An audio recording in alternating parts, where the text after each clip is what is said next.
बात होगी इस वीडियो में different vitamins, mineral supplementation, electrolyte and further जो हर्बल सप्लीमेंट्स हैं उनके हवाले से कि आखिर किस टाइम कंज्यूम करना चाहिए ताकि आप उससे मैक्सिमम फ़ायदा उठा सकें, आप उसके जो बेनिफिट हैं उसको मल्टीप्लाई कर सकें, उसके बेनिफिट को इन्हेंस कर सकें। तो सर-ए-फ़हरिस्त है विटामिन बी, विटामिन सी। अब ये ऐसे कंपाउंड हैं जो कि वाटर सॉल्युबल हैं, आप इसको किसी भी टाइम कंज्यूम कर सकते हैं, लेकिन इसका मसला ये है कि ये ज़्यादा देर तक बॉडी के अंदर स्टे नहीं करते, ये बॉडी से एक्सक्रीट आउट हो जाएंगे। नेक्स्ट नंबर पे आता है vitamin A, vitamin D, vitamin के, विटामिन के2। अब ये ऐसे कंपाउंड हैं जो कि फ़ैट सॉल्युबल हैं। आप कोशिश यही करें इनको विद मील लें, या इसके अलावा इनको आप ऑलिव ऑयल, एवोकाडो ऑयल,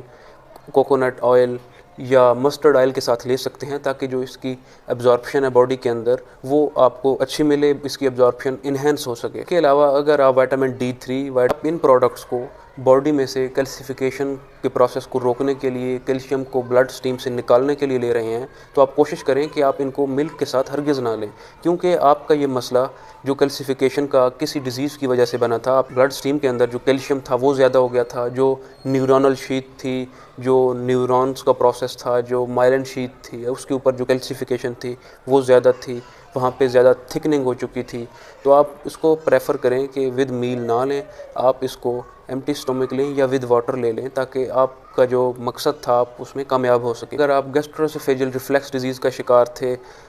आप रिटेंड हाइड्रोक्लोराइड कैप्सूल लेना चाह रहे थे या एप्पल साइडर विनेगर आप लेना चाह रहे थे, तो आप इसको एम्प्टी स्टमक लें, बिफोर मील आप इसको लें ताकि ये अच्छे से काम कर सके। अगर आप बाइल कैप्सूल, प्रोटीएजेज़, उसके अलावा सेलुलेजेज़ आप लेना चाह रहे थे, आप पेंक्रियाटिक फंक्शन डिस्टर्ब है, गाल ब्लैडर का फंक्शन डिस्टर्ब है, आप इनको सपोर्ट करने के लिए ये प्रोडक्ट लेना चाह रहे थे,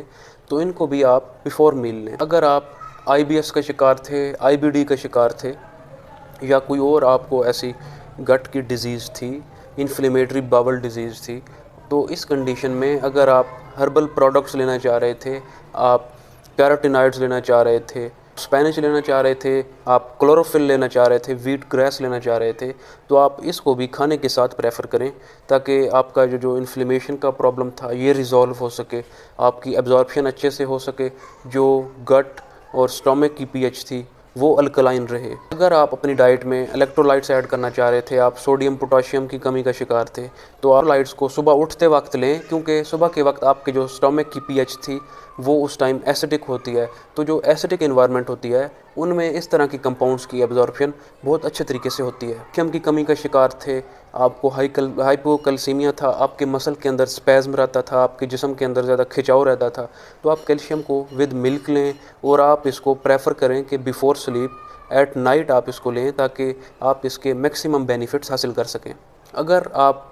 किसी मेडिसिन का इंटेक बहुत लंबे अरसे से कर रहे थे, आपने कोई एंटीबायोटिक कवर लिया था, तो उसकी वजह से जो गट का नॉर्मल फ्लोरा था वो किल हो गया था, वो डिस्टर्ब हो चुका था, तो अब आप प्रोबायोटिक्स लेना चाह रहे हैं, तो आप उनको भी बिफोर स्लीप लें, ताकि उनको लंबे टाइम के दौरानिए के लिए काम करने का मौका मिल सके। थ्रू आउट द नाइट वो आपकी जो गट है उसके जो माइक्रोबायोम है वो अच्छे तरीके से काम कर सकें। अगर आप इनको सुबह के टाइम लेना चाह रहे हैं तो आप इसको विद योगर्ट कंज्यूम करें, ताकि इसकी एब्जॉर्प्शन अच्छे तरीके से हो सके। आप किसी ऐसी डिज़ीज़ का शिकार थे कि आपकी ब्लड के अंदर, आपकी बॉडी के अंदर जो मेटल है उसकी एब्जॉर्प्शन ज़्यादा हो गई थी, आप चिलेटर एजेंट लेना चाह रहे हैं, CDTA लेना चाह रहे हैं, तो आप उसको खाने के साथ हरगिज़ ना लें, ताकि ये अच्छे तरीके से काम कर सके और आपकी बॉडी से जो मेटालिक डेपोजिशन थी वो वहाँ से निकल सके।